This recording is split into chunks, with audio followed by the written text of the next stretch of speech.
Perkenalkan, nama saya Dimas Pramono Putra dengan NIM 20030200086, kelas C semester 1. Video ini saya buat untuk memenuhi ujian akhir semester mata kuliah pengantar sosiologi, jurusan administrasi bisnis, Fakultas Sosial dan Politik, Universitas Nusa Cendana Kupang. Berikut video penjelasannya. Pengertian sosiologi. Sosiologi yang berasal dari bahasa Yunani yaitu sosius atau masyarakat dan logos atau ilmu. Sosiologi adalah ilmu yang mempelajari hubungan dan pengaruh timbal balik antara gejala sosial dengan gejala non-sosial, baik itu hubungan interaksi antara individu, antara kelompok, individu dengan kelompok dalam kehidupan masyarakat. Menurut KBBI, sosiologi merupakan ilmu pengetahuan atau ilmu tentang sifat dan perkembangan masyarakat, ilmu tentang struktur, proses sosial, dan perubahannya. Berikutnya, sejarah munculnya sosiologi.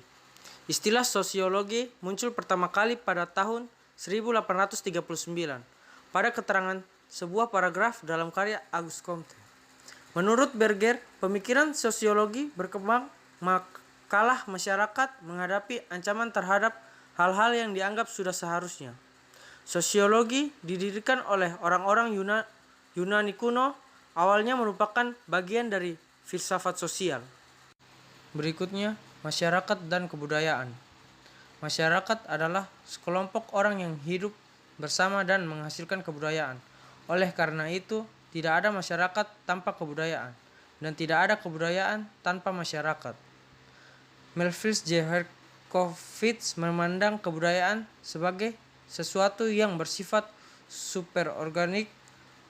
Kebudayaan tetap eksis meskipun anggota masyarakat pendukungnya berganti-ganti atau lahir mati.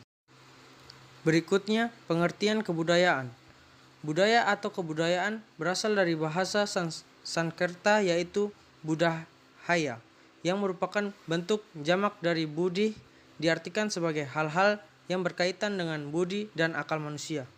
Kebudayaan adalah kompleks yang mencakup pengetahuan, kepercayaan, kesenian, moral, hukum, adat istiadat, serta kemampuan-kemampuan dan kebiasaan-kebiasaan yang diperoleh manusia sebagai anggota masyarakat.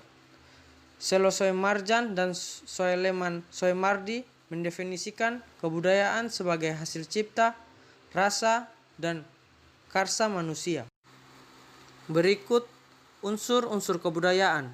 Unsur kebudayaan universal meliputi peralatan dan perlengkapan hidup manusia atau pakaian perumahan, peralatan rumah tangga, senjata, alat produksi, alat transportasi, mata pencarian hidup dan sistem ekonomi atau pertanian, peternakan, sistem produksi, distribusi, konsumsi, sistem kemasyarakatan atau sistem kekerabatan, organisasi, politik, sistem hukum, sistem perkawinan, bahasa, lisan maupun tertulis, kesenian atau seni rupa, seni tari, seni suara, seni gerak, sistem pengetahuan, religi atau sistem kepercayaan dan agama. Terkait dengan hubungan antara manusia, kebudayaan merupakan design for living atau blueprint for behavior yang menetapkan aturan mengenai apa yang seharusnya selayaknya dilakukan atau tidak dilakukan. Unsur-unsur normatif. Unsur normatif kebudayaan. Yang pertama, unsur penilaian. Baik buruk, benar salah, menyenangkan, tidak menyenangkan. Yang kedua, unsur perintah. Boleh, tidak boleh, perintah, larangan. Yang ketiga, unsur kepercayaan, selamatan, upacara, ritual. Berikutnya, kebudayaan sebagai sistem. Norma kebudayaan menyangkut aturan yang harus diikuti, bersifat normatif. Kebudayaan menentukan cara bertindak, cara berpikir, dan cara merasa yang dikenal dan diikuti secara umum oleh para anggota masyarakat. Selanjutnya, kebudayaan dan kepribadian. Setiap masyarakat memberikan pengalaman tertentu yang tidak diberikan masyarakat lain kepada anggotanya. Timbul konfigurasi kepribadian yang khas dari para anggota masyarakat tersebut disebut model personality. Sebagian besar ciri kepribadian dimiliki oleh sebagian besar anggota masyarakat tersebut kebudayaan modal. Berikutnya klasifikasi norma masyarakat. William Graham Summer dalam buku Flikewise mengklasifikasikan norma-norma masyarakat berdasarkan daya paksanya terhadap para anggota masyarakat sebagai berikut. Yang pertama, kebiasaan. Cara yang lazim dan wajar serta dilakukan berulang-ulang dalam melakukan sesuatu oleh sekelompok orang. Yang kedua, tata kelakuan. Gagasan yang kuat tentang salah dan benar yang menuntut tindakan tertentu dan melarang yang lain. Yang ketiga, lembaga sosial. Sistem hubungan sosial yang terorganisasi yang mewujudkan nilai-nilai dan tata cara umum tertentu untuk memenuhi kebutuhan dasar masyarakat. Yang keempat, hukum. Tata kelakuan yang terkodifikasikan, sanksinya jelas. Yang kelima, nilai. Gagasan tentang apakah pengalaman berarti atau tidak berarti. Relativisme kebudayaan. Fungsi dan arti suatu unsur adalah berhubung dengan lingkungan atau keadaan kebudayaan. Oke, kita tidak bisa menganalisis kelompok kebudayaan lain dengan motif, kebiasaan, dan nilai-nilai kita. Contoh relativisme kebudayaan. Bagi masyarakat Indonesia, hamil sebelum menikah adalah buruk. Sementara bagi masyarakat suku Bontok di Filipina adalah baik sebagai bukti bahwa wanita tersebut subur bagi orang Madura. Melakukan pembunuhan dalam carok adalah mulai karena membela harga diri dan kehormatan. Namun menurut KUHP adalah kriminal. Selanjutnya sosialisasi. Sosialisasi adalah usaha memasukkan nilai-nilai kebudayaan terhadap individu tersebut menjadi bagian masyarakat. Peter L. Berger yang dipelajari melalui sosialisasi adalah peran-peranan. Peranan adalah perilaku yang diharapkan dari seseorang yang memiliki status kelompok dalam hubungannya dengan kelompok lain. Agen-agen sosialisasi. Agen sosialisasi adalah pihak-pihak yang melaksanakan atau melakukan sosialisasi. Fuller dan Jacobs mengidentifikasikan agen-agen sosialisasi utama, yakni keluarga, teman bermain, sekolah media, dan massa. Selanjutnya interaksi sosial. Interaksi sosial merupakan hubungan sosial yang dinamis menyangkut hubungan antar individu, antar kelompok, atau antar individu dengan kelompok. Interaksi sosial didasari oleh berbagai faktor, meliputi imitasi atau peniruan, sugesti atau pandangan individu yang diterima orang lain, identifikasi atau kecenderungan dan keinginan seseorang untuk seperti orang lain, simpati atau ketertarikan seseorang pada pihak lain. Syarat interaksi sosial. Suatu interaksi sosial hanya mungkin terjadi apabila memenuhi dua syarat. Ada kontak sosial atau sosial kontak, ada komunikasi atau komunikasi. Bentuk-bentuk interaksi sosial. Bentuk interaksi sosial asosiatif adalah bentuk interaksi sosial positif yang mengarah pada kesatuan. Interaksi sosial asosiatif dibedakan menjadi 4, yaitu kerjasama, akomodasi, asimilasi, dan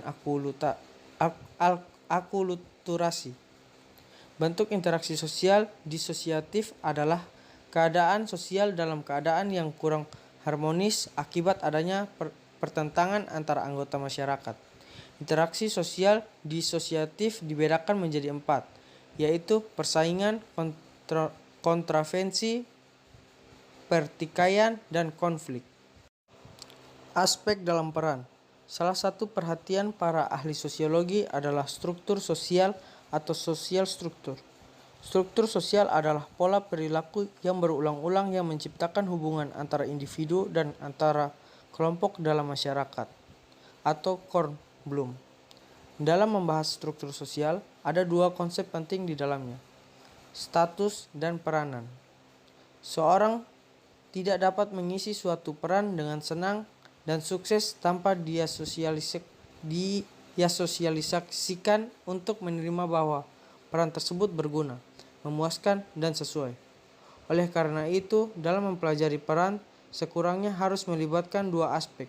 Kita belajar melaksanakan kewajiban dan menuntut hakikat harus memiliki sikap, perasaan, dan harapan-harapan sesuai peran-peran tersebut. Perilaku peran. Perilaku peran adalah peran yang sesungguhnya dilakukan oleh orang yang memiliki status tertentu. Perilaku peran mungkin tidak sesuai atau berbeda dari peran yang diharapkan.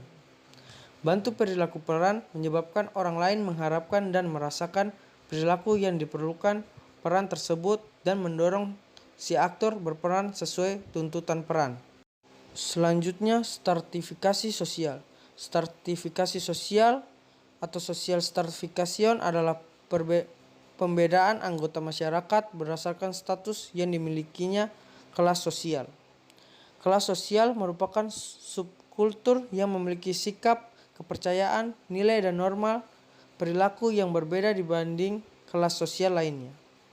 Ditentukan oleh kedudukan sosial ekonominya dalam masyarakat atau kekayaan, penghasilan, pekerjaan, pendidikan, identifikasi diri, keturunan, partisipasi kelompok, dan pengakuan orang lain.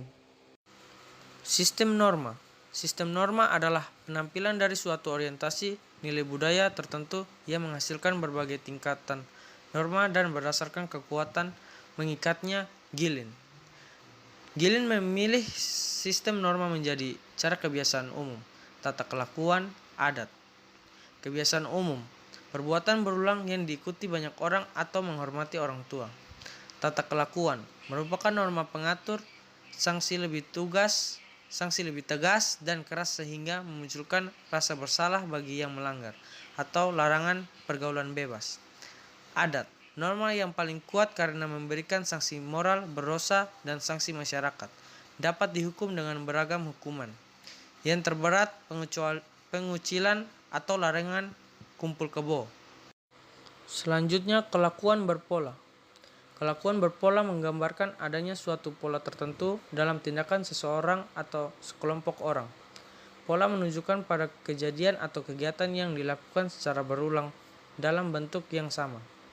Diwariskan secara turun-temurun, namun dapat bergeser sesuai orientasi nilai budaya yang berlaku. Contoh, cara berpakaian, cara mendidik anak, cara menghormati orang tua atau guru. Personal pendukung pranata. Personal pendukung pranata adalah pembentuk atau pelaksanaan norma. Norma tertentu akan terwujud apabila ada pendukungnya yang memelihara, mengembangkan, dan melestarikan. Mereka pula yang menentukan keberadaan lembaga sosial tersebut. Dan terakhir, fungsi institusi sosial. Fungsi institusi sosial meliputi memberi pedoman bertingkah laku, menjaga keutuhan masyarakat, memberi pegangan kepada masyarakat untuk mengadakan sistem kontrol sosial. Apabila suatu lembaga sosial sudah tidak diikuti lagi, kelakuan berpolanya dikatakan telah terjadi disintegrasi. Contoh, memudarnya lembaga patron klan di desa diganti nilai-nilai komersial. Demikian dari video ini. Akhir kata saya ucapkan terima kasih.